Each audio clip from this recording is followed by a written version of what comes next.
Hello everyone, I am the Canadian Gaming Penguin. Day 1 of the Digital Fan Festival was awesome!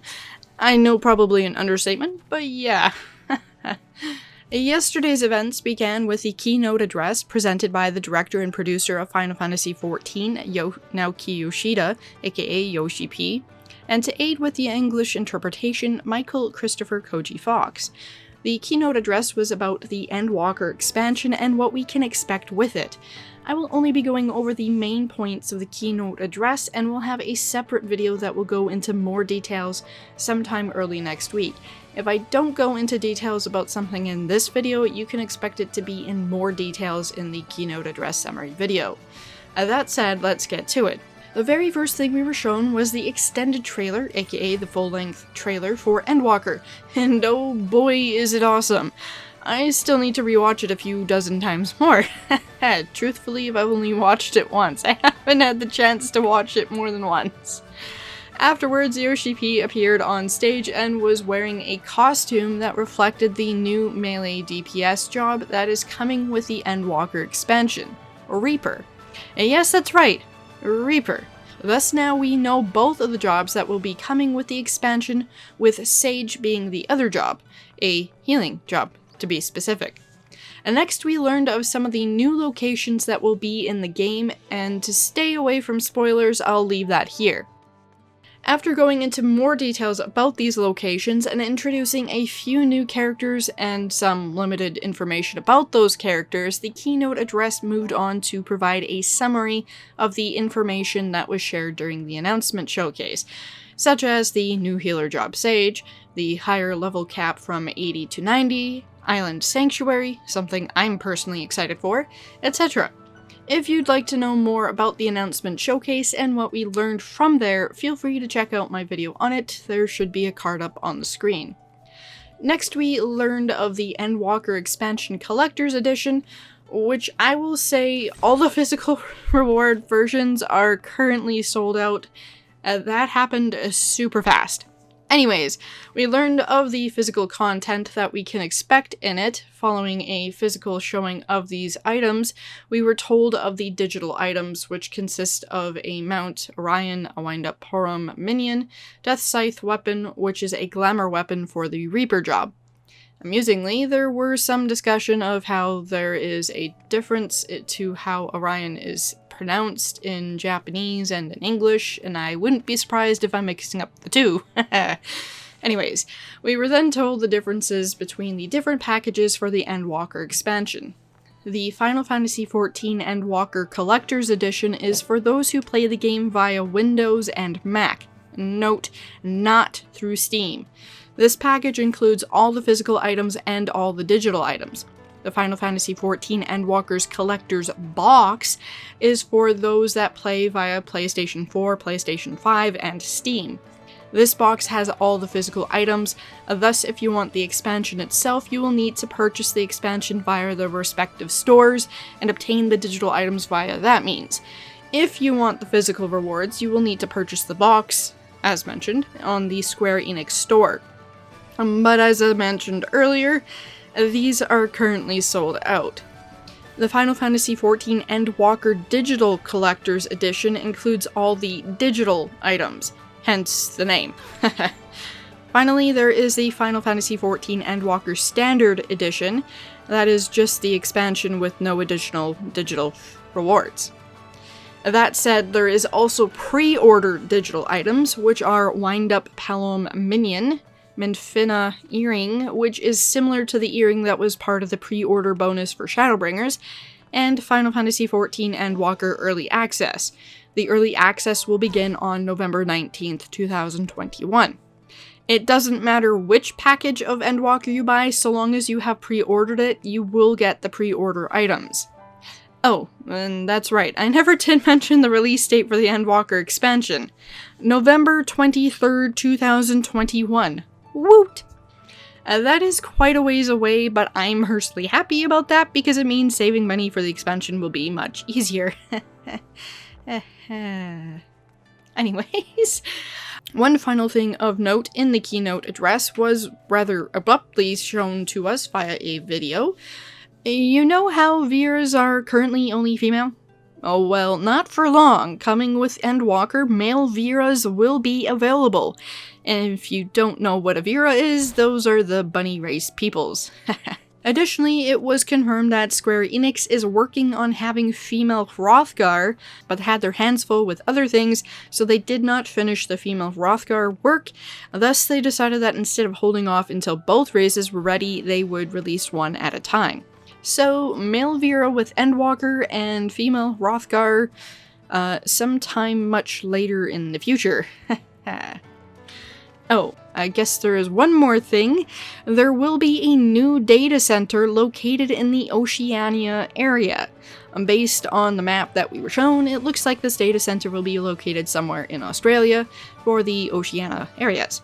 Now, hopefully this significantly improves the gameplay for the Oceania players, as latency has been an issue. Finally, with all that information out, the Square Enix president and CEO Yosuke Matsuda was invited onto the stage to officially open the Digital Fan Festival. After Matsuda-san made some opening remarks, we were introduced to the different development team members that would be appearing in the various panels throughout the day's events. After which, the Digital Fan Festival 2021 was officially opened. And that concluded the keynote address. And next up in the Digital Fan Festival 2021 schedule was the How Do You Like Hydaelyn event. This event started around the 3-hour 5-minute mark in the live stream. Obviously, the statement is dependent for however long the live stream video remains on the Final Fantasy XIV YouTube channel. Anyways, this How Do You Like Hydaelyn event was presented to us by Takeda, aka Captain Takeda, Gunisuka, whose name I probably butchered, my apologies, the handsome Namazu reporting live, who I will be referring to as Mr. Namazu. And if the picture on the screen isn't obvious, why, you are a little lost. I'm just kidding. And then Bonri Oda, aka the Professor, and Michael Christopher Koji Fox, again providing the English interpretation, with assistance from Kate, who gave the English interpretation for the Professor. During this event, we learned what the How Do You Like Hydaelyn program is. That is, it is a program in which community team members, such as Captain Takeda and Mr. Namazu, talk about different activities in the game while playing the game. This program runs roughly once a month. During this particular program, they explored some sightseeing locations found in the Dervanian hinterlands, mostly due to the relation to a new area that will be available to us in the Endwalker expansion. After visiting several different sightseeing locations in the Dervanian hinterlands, I'm never going to get that right, Captain Takeda and Mr. Namazu went into Matoya's Relic, one of the newer dungeons. Using Explorer mode, they traveled around talking about the different lore, ideas behind various elements of the dungeon, and changes they made to some of the things found in the dungeon from previous versions from the different Final Fantasy games. I have to say that some of the things that they pointed out I was completely ignorant of, such as the changes to the main room after defeating the mid-bosses. Needless to say, I will be trying to pay attention to that next time I play through Matoya's Relic, or I might wait until I have my NPCs at a higher level for the trust system. But I digress. After finishing exploring around Matoya's Relic, they then headed to the Azim Steppe, but not before seeing a couple of towers of snowman mounts. まだなんですけど、一瞬気にしてもらっていいですか? はい。 Oh, so let's take a look at what we have here. What's going on? 待っててくれたところにスノーマンタワーがで。Oh, we've got a nice snowman tower outside there. Everybody's waiting for. Whoa, oh. あ、2本立ってた。Two snowman towers. すげえ。ちょっとグニの方でいっぱい写真撮るんで、そのままキープでお願いします。Nice. I'm going to be taking lots of screenshots of this. Later on, we see Mikoshi Mount and Lunar Whale Mount towers too. But thank you very much for coming to see us. またミコシタワーが生まれてます。And it looks like we have a Mikoshi Tower. 隣にね、ルナホエールタワーがあるんだけど、映せるかな? And a Lunar Whale Tower as well. どっち方面でしょう? どっちだろうこれ。あった? There we go. ああ、それそれ。これはファンフェス感ありますね。This really does feel like a fan festival. はい。Anyways, in the Azim Steppe, they head to the Namazu Beast Tribe area, Doro Ilo, weird names. Anyway, here we learned a bit about the Namazu, and more specifically about the Namazu Beast Tribe located here in Doro Ilo. I don't know why I keep saying Dora when it's clearly Doro. They also compared them to the Namazu found in Yangsha. I think I got that name right. A little while later, they also moved over to take a look at the Matanga, which are related to the Beast Tribe that will be available in Endwalker. However, these Matanga are near the Doro Ilo area and are not the same as the ones in Endwalker that we will see, and more on that in other videos. After some closing remarks, that concluded the How Do You Like Hydaelyn event. The next event was the development panel. This event included members of the development team, battle content designer Daisuke Nakagawa, lead animator Takanobu Miyazawa, producer and director Naoki Yoshida, and Kate and Mina providing support as the English interpreters. To begin the development panel, we were first told a bit of work background of Daisuke Nakagawa and Takanobu Miyazawa, and how they came to work with Square Enix and/or Final Fantasy XIV. We were also shown some of the work that they have done on Final Fantasy XIV, which brought them to talking about what the work is and purpose of the animation team, along with the battle content designer. As the information given to us during this panel is a little too complicated to summarize, I really encourage you to watch this panel as it was very interesting. The panel began at roughly 4 hours 34 minutes into the live stream, and again, it depends on how long this is going to be up on the Final Fantasy XIV YouTube channel. Anyways, I will, however, give a brief idea as to what some of the things they were talking about. Afterwards, we were given information of how they worked together to bring their ideas to reality. They went through the design process of Omega, Escape version 4.0, and in part the Savage version of Omega 2. Then they moved on to the transformation sequence for Titan from tank to humanoid, as seen in the Eden's Gate Sepulture raid. I probably butchered that name. Here they talked about how to change the form dynamically, as similar to what they needed to do with Omega in Escape version 4.0, and yet somewhat differently. Next, they moved on to the Epic of Alexander Ultimate and talked about the transformation process there. After which they gave their closing remarks and thus ended the development panel. So again, I stress, if you are interested in seeing some of the behind the scenes development process, this is a very informative panel to have seen and watch. So go ahead and watch it. Next up during day 1 of the Digital Fan Festival 2021 was Naoki's Room. In this event, Yoshi P, along with Toshi Moruchi, aka Foxconn, as the MC, interviewed the actor Kamiki Runosuke. Kamiki Runosuke is also a fan and player of Final Fantasy XIV. This event was only available in Japanese, and it is only thanks to the unofficial Final Fantasy XIV Discord channel that I was able to follow along with what was being talked about.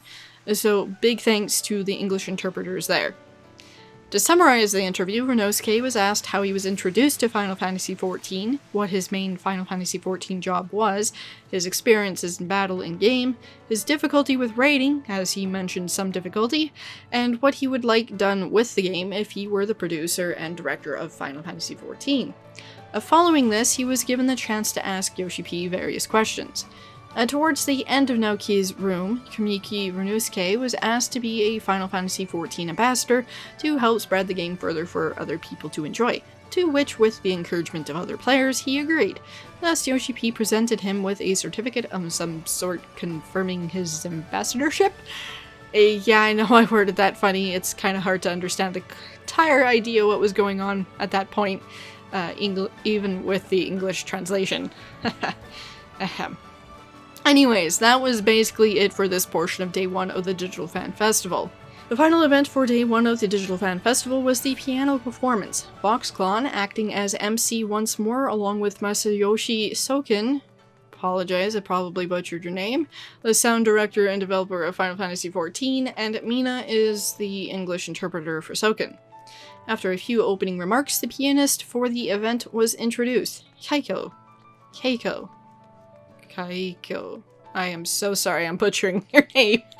Keiko-san played for us 2 songs to start, Beneath Dark Waters, one of my favorite pieces of Shadowbringers, and Shadows Withal. A while later, Amanda Akin, who is a vocalist, had a pre-recorded video message which we were shown. Afterwards, Amanda joined Keiko in a collaboration of What Angel Wakes Me and Return to Oblivion. And then some fun began. Soken comes out of the shadows with 2 automatons, which he then played along with singing the theme from Raktika. And oh dear, was it painful and yet fun.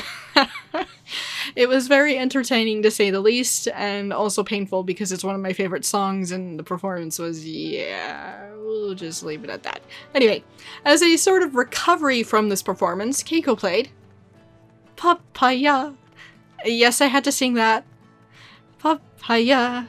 Papaya. Yes, I know I don't know the words. Anyway, and I'll stop. Partway through the Papaya performance, Keiko stops and waits for us to see Soken with a chicken head, related to the most recent Hatching Tide event, leading the Moogle and Alpha mascots onto the stage. These Moogle and Alpha mascots had appeared throughout the day's events, periodically just kind of on the stage and doing their little dancey things in their little costumes. Anyways, once on stage and in place, Soken, standing between the 2 mascots, started dancing. Well, Keiko continued the Papaya song. See, I didn't sing song at that time. Anyways, if you get the chance to watch this whole piano performance, I highly recommend it. Not only is the piano playing itself very, very beautiful, and also the singing, but just seeing the entertaining way of trying to make this a little more interactive, if you will, given that it is a digital festival and normally you would have an audience. Mentioning audience, they happened to show the auditorium that they were in and how empty it was, because of course with the pandemic they weren't able to have any in-person guests in the audience, apart from the people actually working the event, you know, so yeah. Anyways, after those performances, Keiko played the Invincible song, and as an encore to this, Keiko and Amanda joined together in performing the Tomorrow and Tomorrow song. As that song is a very saddish type song, they wanted to end the FanFest Day 1 on a happy note, so Keiko and Soken together joined in a piano duet to play the A Long Fall song. As I mentioned before, if you do get the chance, I recommend watching all of the piano performance. With that said, that concludes Day 1 of the Digital Fan Festival. Day 2 will begin in a short while from the release of this video, hopefully. Or at least I hope this video is out before Day 2 begins. One final thing I will note is that there have been updates to the special website for the Digital Fan Festival, which includes the art contest, messages from the team, and a few other things, so make sure to check those out. Anyways, that is it for this one. Thanks for watching.